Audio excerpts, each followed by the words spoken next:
সুধী ভক্তমণ্ডলী,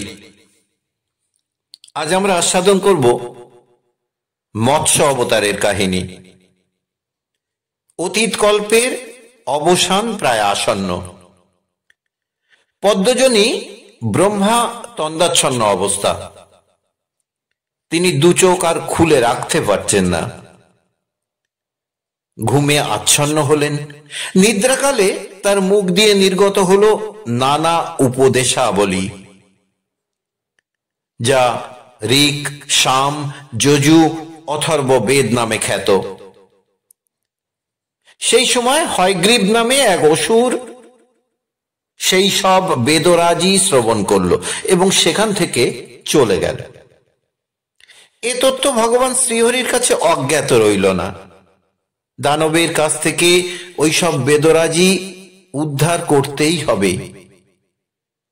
এই উদ্দেশ্যে তিনি একটি ক্ষুদ্র মৎস্যের রূপ ধারণ করলেন। এদিকে রাজর্ষি সত্যব্রত গেছেন নদীতে স্নান করতে।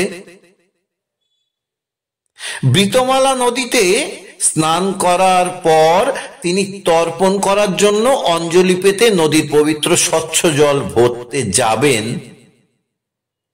ঠিক এমন সময় সফরি নামধারী মৎস্যরূপী ভগবান তার অঞ্জলি পুটে উঠে এলেন। রাজর্ষি তা দেখে জল ফেলে দিতে উদ্যত হলেন। মৎস্যরূপী শ্রীহরি কাতর স্বরে বললেন, হে কৃপাবৎসল রাজা সত্যব্রত, দোহাই, এই নদীর জলে আমাকে ত্যাগ করবেন না। আমি আপনার শরণে এসেছি, আপনার আশ্রয় প্রার্থী। আমাকে আশ্রয় দান করুন। ছোট্ট একটি মাছকে কথা বলতে দেখে রাজর্ষি সত্যব্রত অত্যন্ত বিস্মিত হলেন। তিনি ওই ক্ষুদ্র সফরীকে তার কমণ্ডলুর জলে স্থান দিলেন। পরের দিন সেই মাছের আয়তন বেড়ে গেল। কমণ্ডলুতে তার স্থান সংকুলান আর হয় না। মাছ বললে, হে রাজন, ওই কমণ্ডলুতে বাস করতে আমার অসুবিধা হচ্ছে। দয়া করে অন্য কোনো বৃহৎ স্থানে আমাকে রাখুন, যাতে আমি সুখে থাকতে পারি। রাজা তখন তাকে একটি বড় কলসিতে জায়গা দিলেন। এক রাতের মধ্যে মাছের চেহারা এত বেড়ে গেল যে কলসিতে সামান্য নাড়াচাড়া করাও তার পক্ষে আর সম্ভব হচ্ছে না। মাছের অনুরোধে রাজা তাকে এবার একটি সরোবরে ছেড়ে দিলেন। এক রাতের মধ্যে দেখা গেল মাছটি এমন আকার ধারণ করেছে যে সরোবরে বাস করাও তার পক্ষে কষ্টকর হচ্ছে। আরো বড় পরিসর তার চাই।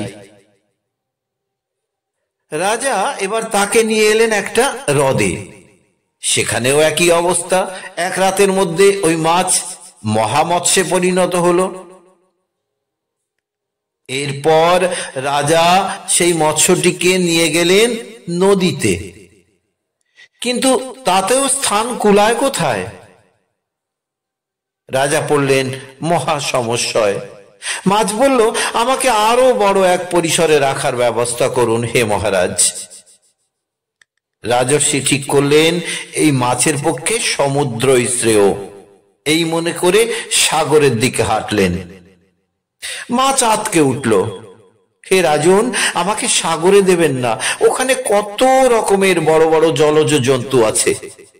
আমায় ধরে ওরা ভক্ষণ করবে, আমার প্রাণ যাবে। ভয়ে আমার বুক কাঁপছে। রাজা সত্যব্রত বিনীত কণ্ঠে জানতে চাইলেন, হে রূপধারী মৎস্য, আপনি কে? কৃপা করে আপনি আমাকে আপনার পরিচয় জ্ঞাপন করে আমাকে উৎকণ্ঠা মুক্ত করুন। তখন মৎস্যরূপী শ্রী ভগবান বললেন, হে রাজর্ষি, আজ থেকে 6 দিন পরে, অর্থাৎ 7 দিনের মাথায় সমুদ্রে প্রলয় শুরু হবে। জলে ভেসে যাবে 4 দিক। স্বর্গ, মর্ত, পাতাল সব জলের তলায় চলে যাবে। সে সময় মস্ত বড় একটা নৌকা তোমার কাছে আসবে। আমি তা পাঠাবো। তুমি ওই নৌকায় সব ধরনের বীজ, সব ধরনের পশু, সব ধরনের পাখি, সপ্ত ঋষি, ঔষধি সবকিছু নিয়ে উঠে বসবে। বায়ুর প্রবল বেগে নৌকা টাল সামলাতে না পেরে টলমল করবে। ঠিক এ সময় একটা মোটা কাছি হাতের কাছে পাবে। আসলে ওটা বহুরূপী এক সর্প, আর আমি এ সময় এক শৃঙ্গধারী মৎস্যরূপে জলে ভাসতে থাকব। তুমি সেই কাছির এক প্রান্তে আমার মৎস্য শৃঙ্গের সাথে বাঁধবে, অন্য প্রান্ত নৌকার সঙ্গে। দেখবে নৌকা স্থির হয়েছে।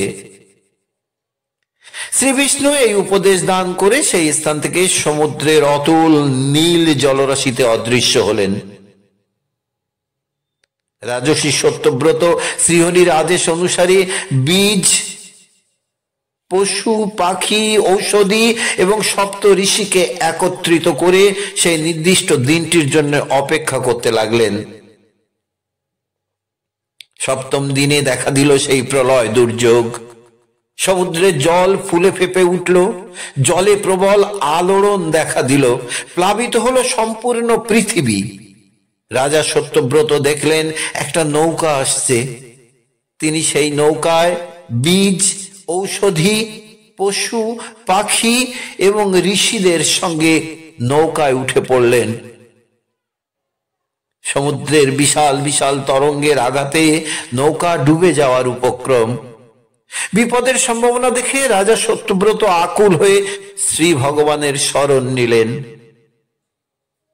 সেই প্রলয় সলিলে এক শৃঙ্গধারী নিযুত যোজন পরিমিত শরীরের একটি স্বর্ণবর্ণের মৎস্য ভেসে থাকতে দেখা গেল।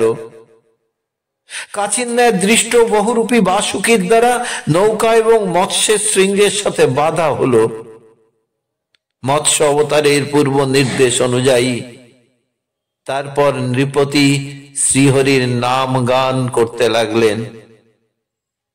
হে মহারাজ পরীক্ষিত, রাজা সত্যব্রতের স্তবে সন্তুষ্ট হলেন শ্রীহরি। তিনি জলে ভাসমান অবস্থায় রাজাকে নানা তত্ত্ব কথা শোনালেন। এইসব তত্ত্ব উপদেশিত মৎস্য পুরাণে উপপাদ্য বিষয়। এরপর শ্রীহরি হয়গ্রীব নামক অসুরকে বধ করে বেদগুলি উদ্ধার করলেন। ইতিমধ্যে অতীত কল্পের অবসান ঘটেছে, ব্রহ্মার নিদ্রাভঙ্গ হয়েছে। শ্রীহরি কর্তৃক তিনি তার চুরি যাওয়া বেদ সকল ফিরে পেলেন। শ্রী বিষ্ণুর অনুগ্রহ লাভ করে রাজা সত্যব্রত হলেন এই কল্পে বৈবস্বত অর্থাৎ শ্রাদ্ধদেব মনু। রাজর্ষি সত্যব্রত আর মায়া মৎস্যরূপধারী শ্রীহরির উপদেশ গাথা সম্বলিত মৎস্য পুরাণ। এই মৎস্য পুরাণ পাঠ বা শ্রবণ করলে সকল জীবের সর্ববিধ পাপের বিনাশ ঘটে। আজ এ পর্যন্ত। সবাই মিলে বলুন রাধে রাধে।